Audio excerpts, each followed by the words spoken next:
Hello and welcome back to Wendy's Way. Today we're continuing our journey in faith, our 365-day Bible reading. Today is day 4, and we're going to be reading the first 5 chapters of the book of Job. If this is the first time you've heard from the book of Job, it might be a little confusing or unsettling or difficult to understand. It took me a good long time to kind of understand it, and I'm not sure I have a full grip on it yet. But it is a story about a man who is faithful to God and how God allowed Satan to test him to prove that his faith was true and not just for the prosperity of it all. So, if you would please join me in the book of Job. There was a man in the land of Uz, whose name was Job, and that man was blameless and upright, one who feared God and turned away from evil. There were born to him 7 sons and 3 daughters. He possessed 7,000 sheep, 3,000 camels, 500 yoke of oxen, and 500 female donkeys, and very many servants, so that this man was the greatest of all the people of the East. His sons used to go and hold a feast in the house of each one on his day, and they would send and invite their 3 sisters to eat and drink with them. And when the days of the feast had run their course, Job would send and consecrate them, and he would rise early in the morning and offer burnt offerings according to the number of them all. For Job said, "It may be that my children have sinned and cursed God in their hearts." Thus Job did continually. Now there was a day when the sons of God came to present themselves before the Lord, and Satan also came among them. The Lord said to Satan, "From where have you come?" Satan answered the Lord and said, "From going to and fro on the earth, and from walking up and down on it." And the Lord said to Satan, "Have you considered my servant Job, that there is none like him on the earth, a blameless and upright man, who fears God and turns away from evil?" Then Satan answered the Lord and said, "Does not Job fear God for no reason? Have you not put a hedge around him and his house and all that he has on every side? You have blessed the work of his hands, and his possessions have increased in the land. But stretch out your hand and touch all that he has, and he will curse you to your face." And the Lord said to Satan, "Behold, all that he has is in your hand. Only against him do not stretch out your hand." So Satan went out from the presence of the Lord.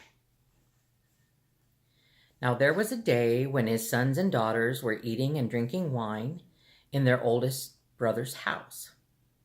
And there came a messenger to Job and said, "The oxen were plowing and the donkeys feeding beside them, and the Sabaeans fell upon them and took them and struck down the servants with the edge of the sword, and I alone have escaped to tell you." While he was yet speaking, there came another and said, "The fire of God fell from heaven and burned up the sheep and the servants and consumed them, and I alone have escaped to tell you." While he was yet speaking, there came another who said, "The Chaldeans formed 3 groups and made a raid of the camels and took them and struck down the servants with the edge of the sword, and I alone have escaped to tell you." While he was yet speaking, there came another and said, "Your sons and daughters were eating and drinking wine in their oldest brother's house. And behold, a great wind came across the wilderness and struck the four corners of the house, and it fell upon the young people, and they are dead. And I alone have escaped to tell you." Then Job arose and tore his robe and shaved his head and fell on the ground and worshipped. And he said, "Naked I came from my mother's womb, and naked shall I return. The Lord gave, and the Lord has taken away. Blessed be the name of the Lord." In all this, Job did not sin or charge God with wrong. Chapter 2. Again there was a day when the sons of God came to present themselves before the Lord, and Satan also came among them to present himself before the Lord. And the Lord said to Satan, "From where have you come?" Satan answered the Lord and said, "From going to and fro on the earth, and from walking up and down on it." And the Lord said to Satan, "Have you considered my servant Job, that there is none like him on the earth, a blameless and upright man, who fears God and turns away from evil? He still holds fast his integrity, although you incited me against him to destroy him without reason." Then Satan answered the Lord and said, "Skin for skin. All that a man has, he will give for his life. But stretch out your hand and touch his bone and his flesh, and he will curse you to your face." And the Lord said to Satan, "Behold, he is in your hand. Only spare his life." So Satan went out from the presence of the Lord and struck Job with loathsome sores, from the sole of his foot to the crown of his head. And he took a piece of broken pottery with which to scrape himself while he sat in the ashes. Then his wife said to him, "Do you still hold fast your integrity? Curse God and die." But he said to her, "You speak as one of the foolish women would speak. Shall we receive good from God, and shall we not receive evil?" In all this, Job did not sin with his lips. Now when Job's 3 friends heard of all this evil that had come upon him, they came, each from his own place: Eliphaz the Temanite, Bildad the Shuhite, and Zophar the Naamathite. They made an appointment together to come show him sympathy and comfort him. And when they saw him from a distance, they did not recognize him. And they raised their voices and wept, and they tore their robes and sprinkled dust on their heads toward heaven.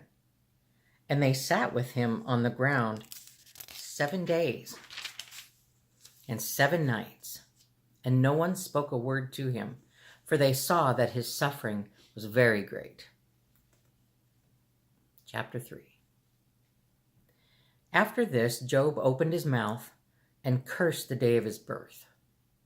And Job said, "Let the day perish on which I was born, and the night that said a man is conceived. Let that day be darkness.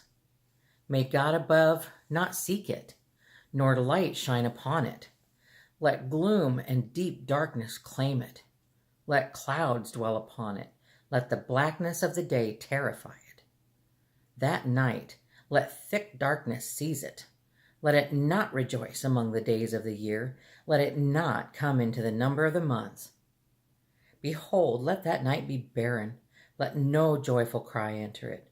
Let those curse it who curse the day, who are ready to rouse up Leviathan.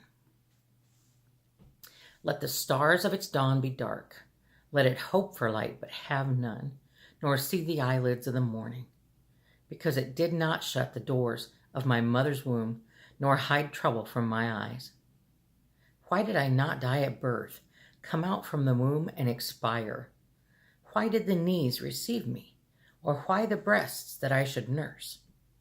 For then I would have lain down and been quiet. I would have slept. Then I would have been at rest, with kings and counselors of the earth who rebuild ruins for themselves, or with princes who had gold, who filled their houses with silver. Or why was I not as a hidden stillborn child, as infants who never see the light? There the wicked cease from troubling, and there the weary are at rest.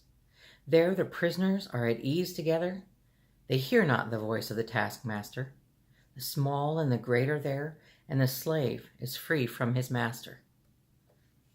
Why is light given to him who is in misery, and life to the bitter in soul, who long for death, but it comes not, and dig for it more than for hidden treasures, who rejoice exceedingly and are glad when they find the grave? Why is light given to a man whose way is hidden, whom God has hedged in? For my sighing comes instead of my bread, and my groanings are poured out like water. For the thing that I fear comes upon me, and what I dread befalls me. I am not at ease, nor am I quiet. I have no rest, but trouble comes. Chapter 4. Then Eliphaz the Temanite answered and said, If one ventures a word with you, will you be impatient? You can keep from yet who can keep from speaking? Behold, you have instructed many, and you have strengthened the weak hands. Your words have upheld him who is stumbling, and you have made firm the feeble knees. But now it has come to you, and you are impatient. It touches you, and you are dismayed. Is not your fear of God your confidence, and the integrity of your ways your hope? Remember, who that was innocent ever perished? Or where were the upright cut off? As I have seen, those who plow iniquity and sow trouble reap the same. By the breath of God they perish, and by the blast of his anger they are consumed. The roar of the lion, the voice of the fierce lion, the teeth of the young lions are broken. The strong lion perishes for lack of prey, and the cubs of the lioness are scattered. Now a word was brought to me stealthily. My ear received the whisper of it. Amid thoughts from visions of the night, when deep sleep falls on men, dread came upon me, and trembling, which made all my bones shake. A spirit glided past my face. The hair of my flesh stood up. It stood still, but I could not discern its appearance. The form was before my eyes. There was silence, and then I heard a voice. Can mortal man be in the right before God? Can a man be pure before his Maker? Even in his servants he puts no trust, and his angels he charges with error. How much more those who dwell in houses of clay, whose foundation is in the dust, who are crushed like the moth. Between morning and evening they are beaten to pieces. They perish forever without anyone regarding it. Is not their tent cord plucked up within them? Do they not die, and that without wisdom? His friend was claiming that he must have done something, that he was not as pure as he had claimed to be. Chapter 5. Call now. Is there anyone who will answer you? To which of the holy ones will you turn? Surely vexation kills the fool, and jealousy slays the simple. I have seen the fool taking root, but suddenly I cursed his dwelling. His children are far from safety. They are crushed in the gate, and there is no one to deliver them. The hungry eat his harvest, and he takes it even out of thorns, and the thirsty pant after his wealth. For affliction does not come from the dust, nor does trouble sprout from the ground. But man is born to trouble, as the sparks fly upward. As for me, I would seek God, and to God would I commit my cause, who does great things and unsearchable marvelous things without number. He gives rain on the earth and sends water on the fields. He sets on high those who are lowly, and those who mourn are lifted to safety. He frustrates the devices of the crafty so that their hands achieve no success. He catches the wise in their own craftiness, and the schemes of the wily are brought to a quick end. And they meet the darkness in the daytime and grope at noonday as in the night. But he saves the needy from the sword of their mouth and from the hand of the mighty. So the poor have hope, and injustice shuts her mouth. Behold, blessed is the one whom God reproves. Therefore, despise not the discipline of the Almighty. For he wounds, but he binds up. He shatters, but his hands heal. He will deliver you from 6 troubles. In 7 no evil shall touch you. In famine he will redeem you from death, and in war from the power of the sword. You shall be hidden from the lash of the tongue, and shall not fear destruction when it comes. At destruction and famine you shall laugh, and shall not fear the beasts of the earth. For you shall be in league with the stones of the field, and the beasts of the field shall be at peace with you. You shall know that your tent is at peace, and you shall inspect your fold and miss nothing. You shall know also that your offspring shall be many, and your descendants as the grass of the earth. You shall come to your grave in ripe old age, like a sheaf gathered up in its season. Behold, this we have searched out, it is true. Hear and know it for your good. Still claiming that God only punishes those who do wrong. This was the first 5 chapters of the book of Job.